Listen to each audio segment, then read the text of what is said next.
ছাত্র মোহাম্মদ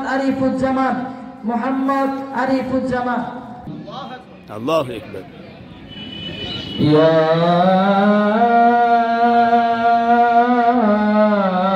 আইয়ুহার রাসূল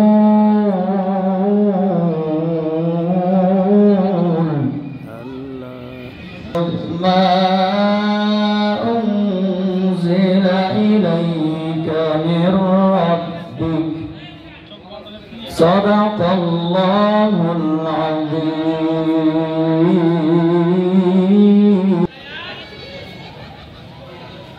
عن أبي أمامة رضي الله عنه ورضوا عنه قال قال رسول الله صلى الله عليه وسلم من تشبه بقوم فهو منهم أو كما قال الصلاة والسلام.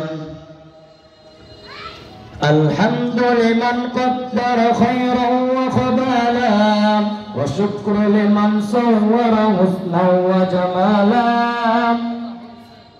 الحمد لمن قدر خيرا وخبالا وشكر لمن صور حسنا وجمالا.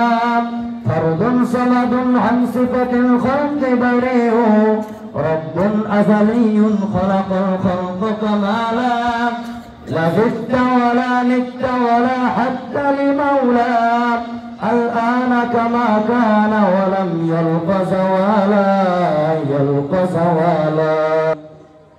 الحمد لله আল্লাহ তাআলা দরবার লাখ কোটি শুকরিয়া যে মহান রব্বুল আলামিন আমাদেরকে আল্লাহ তাআলা একটি বিশেষ মজলিসে বসার জন্য তৌফিক দান করেছেন। এর জন্য সকলে বলি আলহামদুলিল্লাহ। আলহামদুলিল্লাহ।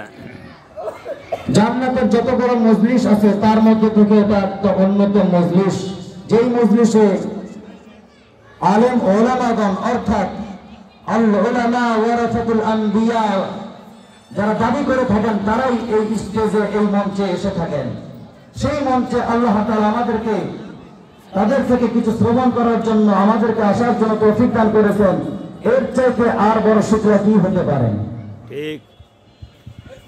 আমার সময় অনেক সংক্ষিপ্ত, এই কারণেই আমি বিভিন্ন কথা না বলে আমি আমার মূল বক্তব্যে ফিরে যাচ্ছি। আমি বিষয়ভিত্তিক কথা বলার জন্য চেষ্টা করবো ইনশাআল্লাহ।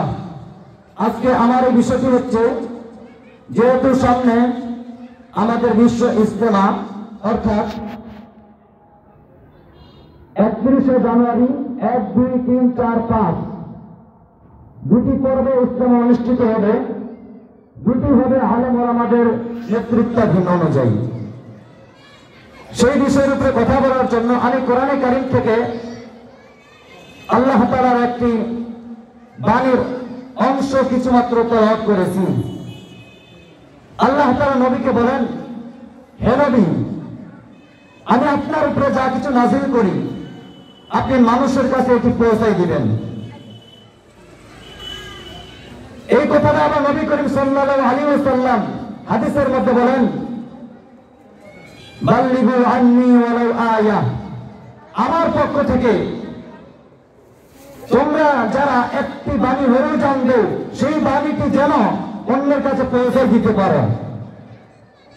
সবগুলো না পৌঁছানো গেলেও একটি বাণী যেন পৌঁছায় দাও, এটা আল্লাহ রাসূল আমাদেরকে আদেশ করে দিয়েছেন, আমাদেরকে উপদেশ দিয়ে গিয়েছেন। তো কথা হচ্ছে, আমরা সকলে বর্তমান তাবলীগ সম্পর্কে সকলে জানি, কিন্তু কয়েক বছর যাবৎ তাবলীগের মধ্যে একটি দ্বন্দ্ব সৃষ্টি হয়েছে। এই দ্বন্দ্ব নিরসনের উপায় কি এবং কেন বা দ্বন্দ্ব হয়েছে সেই বিষয়টির উপরে কিঞ্চিত পরিমাণ আলোচনা করবে ইনশাআল্লাহ। বর্তমান যুগে আমরা তাবলীগ জামাত দুই ভাগ হয়েছি, অর্থাৎ একটিকে নাম দিয়েছি বর্তমান লাল মিডিয়া অর্থাৎ হলুদ মিডিয়া যারা আছেন এরা বলে একটির নাম হচ্ছে জবাইরপন্থী, অপরটির নাম হচ্ছে সাহাবপন্থী। আমি বলবো না ভাই, আপনি হলুদ মিডিয়া, আপনি দালালি করতে জানেন, টাকা মেরে খেতে আপনার এটা অভ্যাস হয়ে গিয়েছে।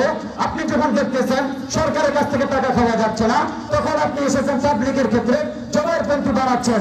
আজ পর্যন্ত ওলামায়ে কেরাম জবাইর নাই, কিন্তু লাল মিডিয়া গুলো, হলুদ মিডিয়া গুলোকে সরকার আমাদের ব্যাপারে বলেছে যে না, জামাইপন্থী আর সাতপন্থী বলে দুটি গ্রুপ আছে।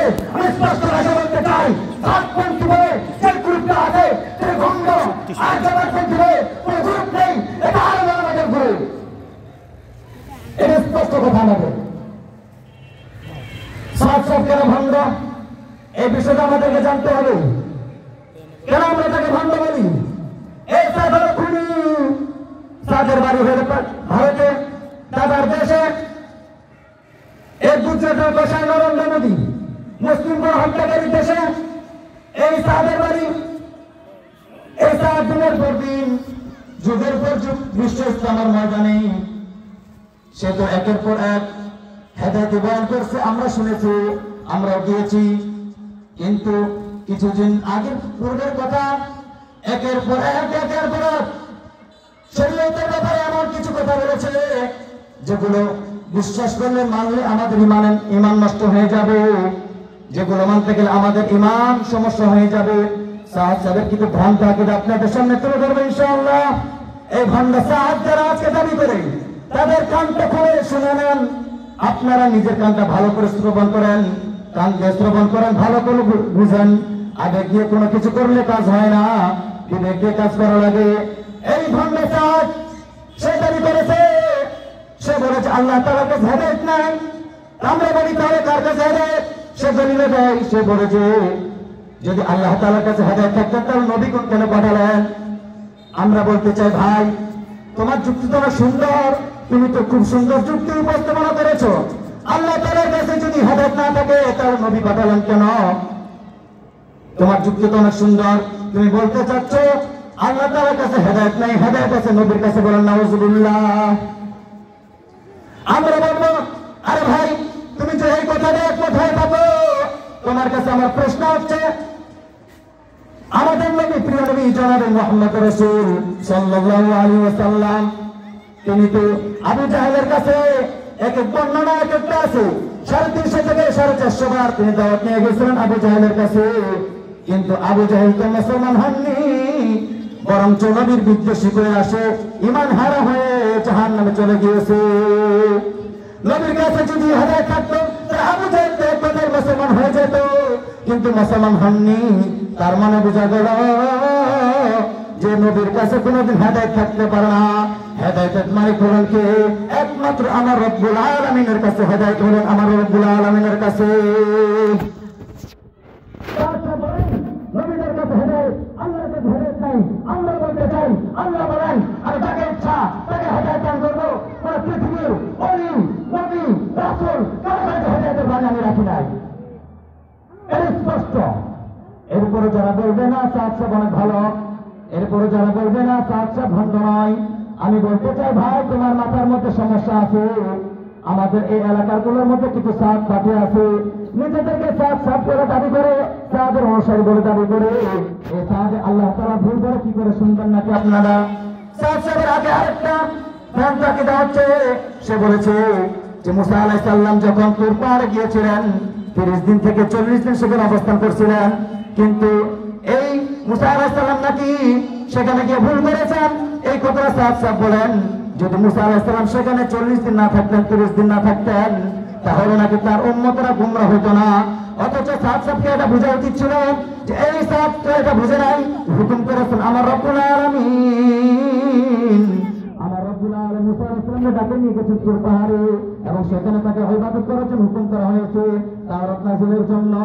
আমার রব্বুল আলামিন যেটাকে পছন্দ করেন আর সেই জায়গাতে সাত ভণ্ড সাত সেখানে অপছন্দ করেন, তাহলে বোঝা গেল আমার আল্লাহ চাইলে সাত বড় জ্ঞানী হয়ে গেছে। বলেন নাউজুবিল্লাহ।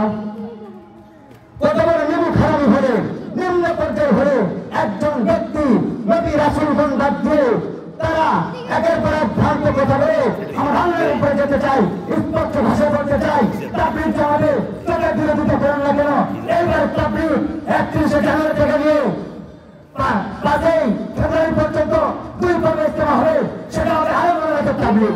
এছাড়া বাংলাদেশে করতে যাবেন ইনশাআল্লাহ। ঠিক তাবলীগ একটা হবে, সেটা আলমুল্লাহ আন্ডারে হবে। ঠিক তারা দাবি করে হেফাজতে আসবে কেন? এখানে আরে হ্যাঁ, তুমি হেফাজতকে চেনো নাকি? হেফাজতিরা যদি না থাকতো 2013 সালে এই খুনি হাসিনা যা শুরু করেছিল 2013 সালে মুসলমানদের রাষ্ট্রকে ধ্বংস করে, এটা তো ভারতের মোদির কাছে বিক্রি করে দিত। হেফাজতিরা যদি না থাকতো আজকে বাংলাদেশের মুসলমানদের ইমান খুঁজে পাওয়া যেত না। আর তুমি কথা বলো হেফাজতরা কেন তাবলিগ আসবে? এই হেফাজতরা যদি ফতোয়া না দিত, মসজিদে তোমার বাচ্চা 14 গোষ্ঠী থাকার তাবলিগ নিয়ে খাওয়া দাওয়ার এই সুযোগটা কোথায় পাইতো না?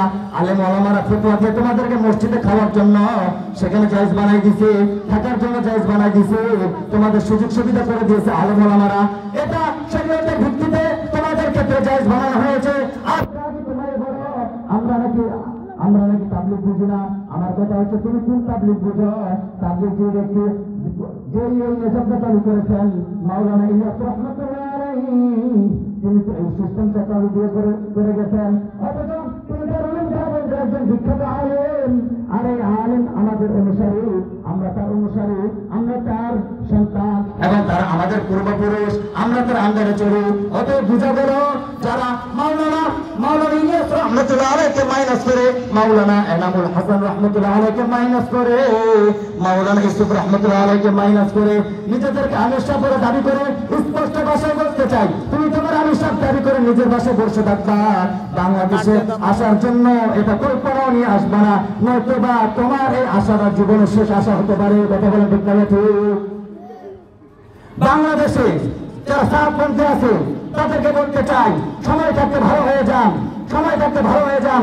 বাংলাদেশে সাহাব বলতে তাদের কোন ইস্তেমা, তাদের কোন আলোচনা, তাদের কোন ব্যাপারে বাংলাদেশের আলেম ওলামা সচেতন, তাদের এই বাংলাদেশে কোন ইস্তেমা তো দূরের কথা, কোন মসজিদে ঢুকতে দেওয়া হবে না। ঠিক।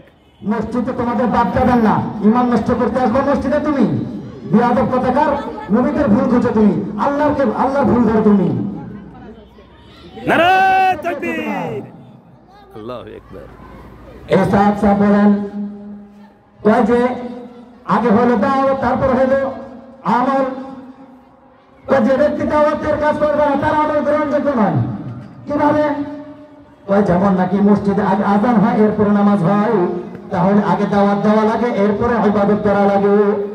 আমরা বলতে চাই, ও ভণ্ড সাহেব, মাথায় কি তোমার গোবর আছে নাকি? মাথায় কি ভণ্ডামি নিয়ে ঘুরো নাকি সারাদিন তুমি? তাহলে আমার প্রশ্ন হচ্ছে, যারা জীবনে 3 দিনের জন্য 24 ঘন্টার জন্য 1 চিল্লার জন্য জীবনে কোনো দিন তাবলীগ জামাতে যায় নাই, যারা আমল করতেছে, নামাজ পড়তেছে, ফরজ বিধান পালন করতেছে, রোজা রাখতেছে, হজ করতেছে, যাকাত আদায় করতেছে, তাহলে তাদের এই সমস্ত আমল কি কোনোদিন কবুল হবে না? এই ভণ্ড সাহেবের অনুযায়ী দাওয়াতের কাজ না করলে নাকি কোনো আমল গ্রহণযোগ্য হবে না। আমরা বলতে চাই, ও ভণ্ড সাহেব মনে রাখবা, এই ভণ্ডামি বাংলাদেশের মানুষ বুঝে গিয়েছে, সারা পৃথিবীর মানুষ বুঝে গিয়েছে, তোমার এই ভণ্ডামি দিয়ে আর কোনো কাজে আসবে না। কথা হচ্ছে স্পষ্ট, আগামী 31শে জানুয়ারি আমাদের নিশ্চয় হবে ইনশাআল্লাহ সেই ইজতেমা, প্রথম পর্বের ইজতেমা 2 তারিখে ইনশাআল্লাহ সকালবেলা 10টায় 10 ঘটি বা 11 ঘটি কালে মুনাজাত হবে, আখের মুনাজাত।